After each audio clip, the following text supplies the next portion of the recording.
Hi, my name is Sean O'Reilly. I am a 1994 Army ROTC graduate of the University of Notre Dame, and I have the great privilege of being the president of the Alumni Board. On behalf of the Alumni Board, to echo the remarks from earlier, just wanted to welcome everyone. The history of the military and Notre Dame goes back a long time, and it is a wonderful opportunity here to gather tonight in that spirit. We're gathered tonight to celebrate the long and distinguished tradition of military service within the Notre Dame family. The Reverend William Corby C.S.C. Award is conferred on an alum who has distinguished himself or herself in military service. The award is presented in honor of Notre Dame's third president, who was a celebrated Civil War chaplain of the Union Army's Irish Brigade. Notre Dame has a long tradition of military service dating back to cadets training next to the log chapel to fight in the Union Army in the 1840s. Our ROTC programs, beginning with the naval training program in the 1940s, has been a key component of this university for over 75 years. And many graduates of the ROTC program are in the room tonight. All right, come on. This year's Corby Award winner, Rear Admiral Kathleen Creighton, continued that long legacy and was commissioned through the Naval ROTC program here, and she then served over 30 years in a variety of command assignments around the globe, including support of Operation Enduring Freedom, Operation Iraqi Freedom, and her most recent role was serving as Director, Warfare Integration Directorate, Office of the Chief of Naval Operations. Rear Admiral Creighton has been awarded, hold on here, the Defense Superior Service Medal 2 times, the Legion of Merit 3 times, the Defense Meritorious Service Medal, the Meritorious Service Medal 3 times, the Navy and Marine Commendation Medal 4 times, and the Navy and Marine Corps Achievement Medal 3 times. Tonight, we will add the Corby Award to that list.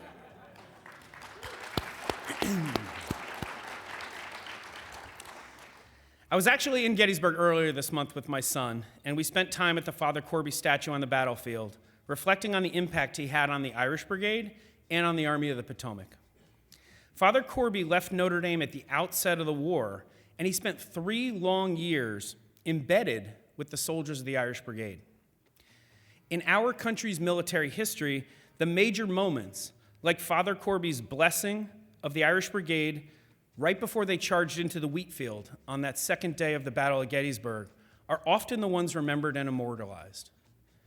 But in reading his memoirs, it's clear that Father Corby's greatest impact was in his ability to remain ever present for the soldiers, listening to their hopes and fears, and ensuring that their souls were cared for each day.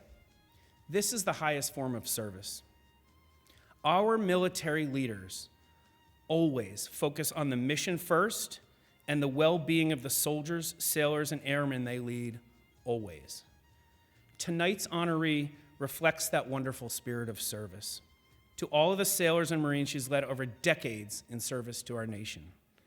Will you please join me in congratulating and welcoming a proud resident of Pascarilla East Hall and a 1988 Naval ROTC graduate of Notre Dame, Rear Admiral Kathleen Creighton.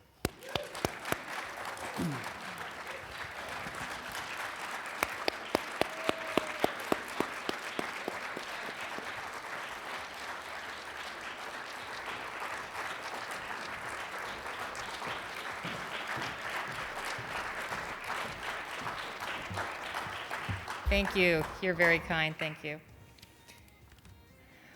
Wow, I'm so happy to be back at Notre Dame. It's crazy. It's very emotional. Distinguished members of the Board of Trustees, Alumni Association staff, Notre Dame ROTC, family and friends, good evening. Thank you for this opportunity to show my gratitude for being the 2022 Reverend William Corby Award recipient. If someone had told 4th class midshipman Kathleen Traynor in September 1984, there's many, hand salute. When I arrived at Notre Dame, that someday she would receive such a prestigious award, she would have said there was a better chance of the ND football coach putting her on the field and benching wide receiver Tim Brown. Who was the coach then? Jerry Faust. Well, I'm glad I let Tim have the spotlight because he actually turned out to be pretty good. If I recall, 1988, my graduation year, turned out to be a pretty good year for me and the team as well. Tonight, it's truly a great and humbling honor to join the distinguished alumni who have been selected as Corby Award recipients. Notre Dame was the perfect place to begin my Navy career. Its motto of God, Country, Notre Dame, and emphasis on service were the perfect launching pad for a Navy life with core values of honor, courage, and commitment. Looking back 34 years after graduation, the lasting lessons of Notre Dame for me are friendship, fortitude, and family. For an 18-year-old girl who just wanted to blend in, walking across campus in uniform could feel like I had an unwanted spotlight following me. Not that anyone was unkind, I just felt like I stuck out. However, I knew that my Pascarella East family, and specifically the 5 women seated at that table right there, Lori Kovac, Catherine Gale, Donna Caponiti, Elizabeth Hamilton, and Nicole Emboli, had my back. They were there for me at every turn, playing supporting roles in many important events, like getting ready for uniform inspection, early morning PRT warm-ups, and signal flag quizzes. Donna, yeah. They always checked on me as I stressed out studying for Friday freshman chemistry quizzes known as EMALS. How many people had Dr. Hoffman? Fantastic. After this, if I have a glass of wine, I will tell you my best email story, because I have a pretty good one. I told it to Lou Holtz, and he had nothing to say. He was like, wow. Their support continues today. I spent my first day retired from the Navy with them last October, and they're helping me with my post-Navy career, helping me to improve my dress style, which needed a lot of help after 30-plus years wearing khaki and combat boots. In fact, unbeknownst to me, Beth, with a little encouragement from the others, nominated me for this award. Given that 2022 marks 50 years of women at Notre Dame, I'd like to recognize these 5 women, these 5 daughters of Notre Dame, highly accomplished in their own lives and professions, but who are the most loyal and dedicated friends to me. Thank you.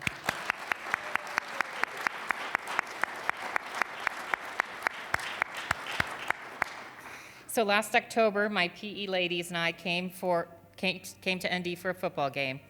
Most of them had been back many times because they even had children who went here, but I hadn't had the opportunity to return in 30 years.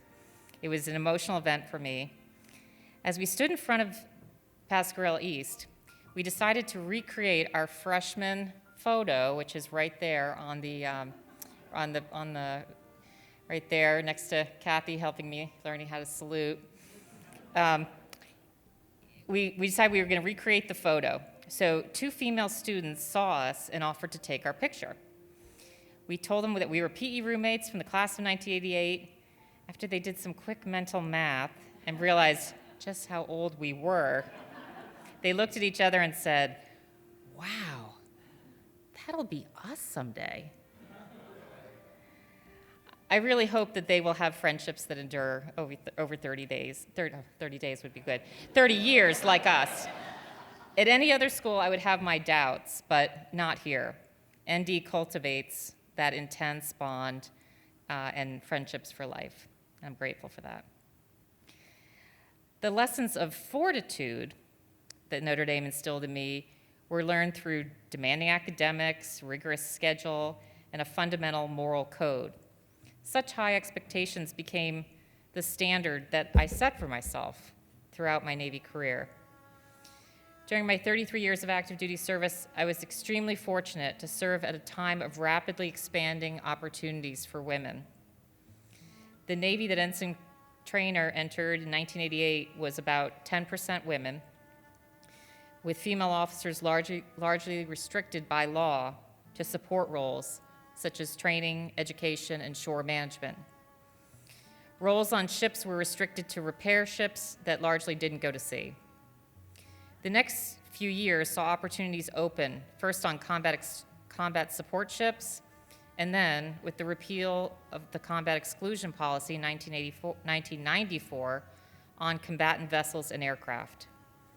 Today, women comprise approximately 20% of the Navy and have gone on to serve as 4-star admirals, command warships, and fly combat aircraft.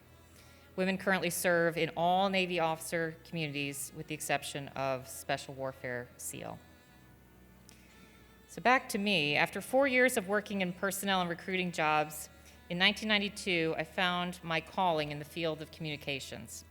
I spent 3 years at the Navy's largest communications station in Norfolk, Virginia, followed by 2 years at the Naval Postgraduate School in Monterey, California, where I earned my master's degree in information technology management.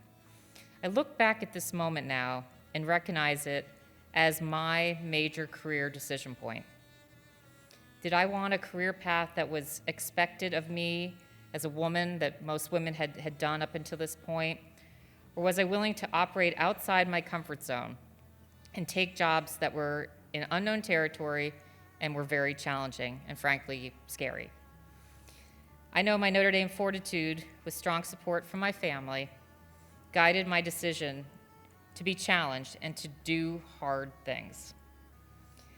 So in 1997, I took a billet that had just opened to women as a Carrier Strike Group communications officer, which meant going to sea on an aircraft carrier for extended periods of time. Believe me, it did turn out to be very challenging and lonely at times, as one of only 2 women on our staff.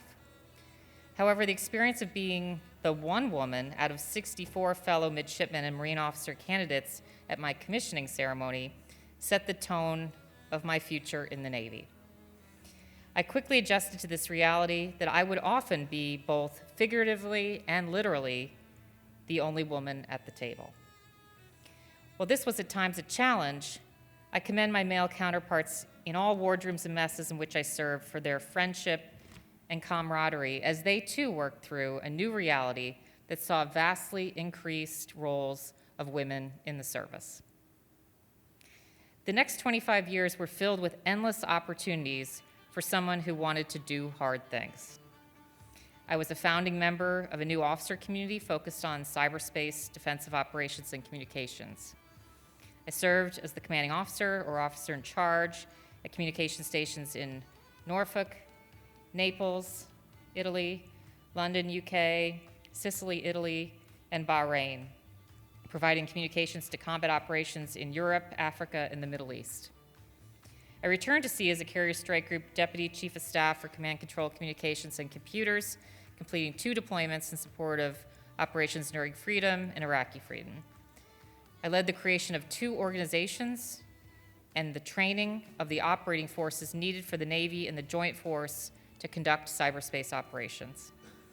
My first tour as a flag officer saw me at Indo-Pacific Command in Hawaii, where I led Joint Command and Control and cyber operations. As Deputy Commander at Joint Force Headquarters DoD Information Network, I led the defense of all Department of Defense networks against cyberspace attacks aimed at military networks. The only way I was able to take advantage of all these opportunities was because I have a family that is all in. I met my husband Craig on my first-class midshipman cruise, and we're married 33 years ago today.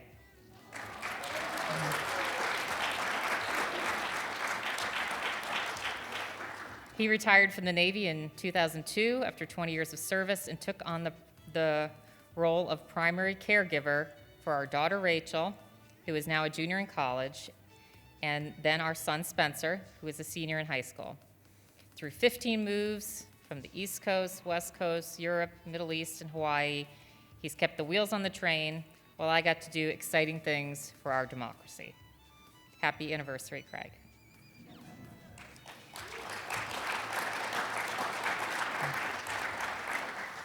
Additionally, our kids didn't get to choose the Navy for themselves. They were, as we like to say, shanghaied, making 6 moves during grades K through 12. Rachel's currently studying in Edinburgh, Scotland this semester, and Spencer is here tonight. Thank you for your love and support. Dad and I are so proud of you. Finally, my father, mother, sister, and brother Paul, Sister Christina and brother Paul were my original safe harbor from the storms of life. In fact, the only reason that I applied for a Navy ROTC scholarship was because my parents believed in me at a time when I didn't believe in myself. I wish my late father could have been here with us tonight. He would have been so proud to see me so honored. My mother, all right, we have a technical difficulty. Someone put a page in backwards. My mother and siblings are here tonight. I can never thank you enough. Thank you again for this honor. Father Corby had only been a priest for 2 years when he was called to serve as the chaplain for the famous 88th New York's Irish Brigade. At the Battle of Gettysburg, with only 500 men remaining of the brigade's original 3,000, he inspired the men to do their duty and to uphold the flag. While I have served in combat zones, I don't pretend to have the courage that Father Corby displayed that day. But I do hope that this daughter of Notre Dame and granddaughter of Irish immigrants, who took the lessons of ND with her and served her country for over 30 years, can be seen as worthy of this award. It's funny how in life our journey can take us far away, only to bring us back full circle to where it all began. The first step of my journey started here at Notre Dame. I humbly accept this award on behalf of 50 years of Notre Dame women who have done and continue to do hard things. Go Irish. Thank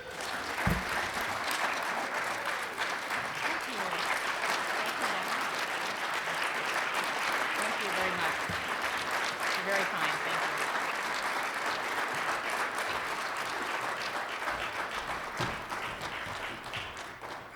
Okay. Thank you. Thank you very much. Stand in the front. Oh, okay. I'm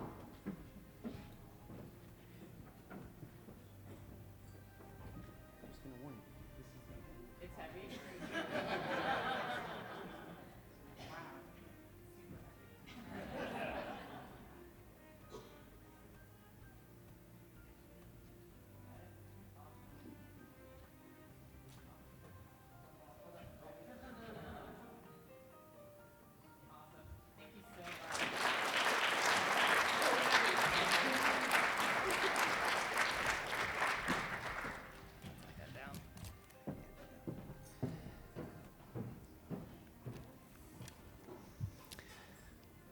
Let's give one more round of applause. I thought that was fantastic.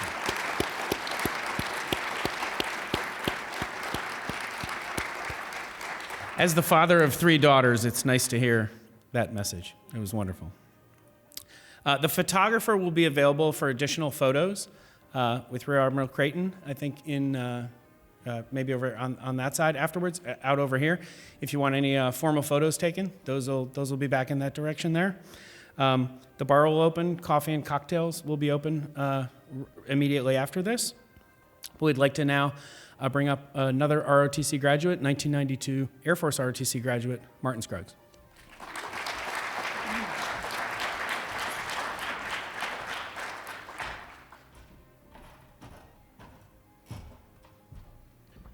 Good evening, everybody. This is definitely an honor. I definitely enjoyed hearing your story. You're very much an inspiration, not only to women, but also the men of the military as well, being able to serve with so much honor. I really appreciate your service. Thank you. May I bow our heads? May the Lord our God bless us all present here to memorize those who lived and died to preserve liberty and freedom in our nation and in the world. And may the Lord our God remember all those who have sacrificed, gave this nation its greatest progress and riches. May our memory and all of those who have served in the armed forces be an honorable one, full of thanksgiving to the Lord. And remember with much love and mercy those who died in the service of our country, whether on the air or on the land or in the sea. Be with us all and provide us with traveling mercy as we return to our homes. Amen.